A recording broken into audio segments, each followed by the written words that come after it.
What is up, guys? It is the Sound Alchemist, and welcome back to another Dungeons & Dragons video. If you don't know, we do have a playlist going on for D&D, because Gershwin and I are currently in an awesome campaign. So if you want to know what's been transpiring in the campaign, go check out the playlist, and go check out the videos entitled Snow Fallow Keep. Now, the character that I'm going to be talking about today, his name is Aelar Galanodel. He is a high elf from the Moon Elves. So as you can see, he's pale, he's got the white hair, and he's very efficient in using ice magic. He tends to be more on the Warlock side, but I'm trying to maybe make him a fighter too. I'm not 100% sure. We'll get into that a little bit later, but for now, let's dive into his lore. Aelar Galanodel, which is Elvish for Moon Whisperer. The backstory.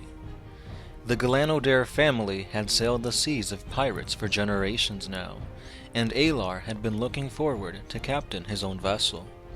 For almost a century, he sailed alongside his brother and father, but on the day before he would be captain, they discovered a flaming shipwreck. Upon entering, everyone on board had been massacred, and it wasn't until they stepped inside the captain's quarters that they found him.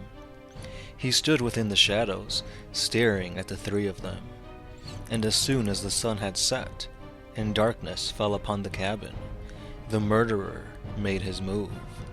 In a mere instant, he was already behind them, holding their father's severed arm. He then began drinking the blood oozing from the appendage.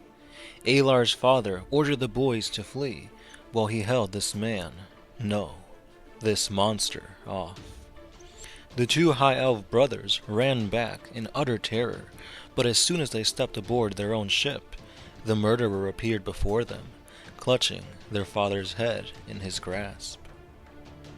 The ship's crew saw this grisly sight and quickly attacked. Their attempts at avenging their fallen captain ended with them sharing his fate. From the murderer's blind spot, an icy blast caught him off guard, but he quickly swiped it away. But then, Aelar had already plunged his sword deep into the vampire's heart. He laughed in Aelar's face. "It appears I may have use for you, after all." And in a flash, he appeared behind Aelar's brother, and placed the blade that had pierced his own heart upon the High Elf's neck. "Join me, and I'll spare your brother's life." With no choice, Aelar accepted, becoming a slave to this murderer. As he saw his brother sail away on the boat full of corpses, Aelar vowed to one day become strong enough to kill his vampiric overlord and rejoin his brother.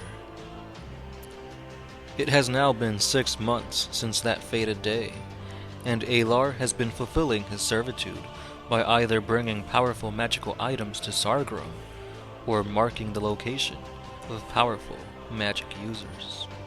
For being loyal, Sargrim had decided to grant Aelar with more strength to better fulfill his quota, and so the High Elf has now signed a pact with a powerful fiend.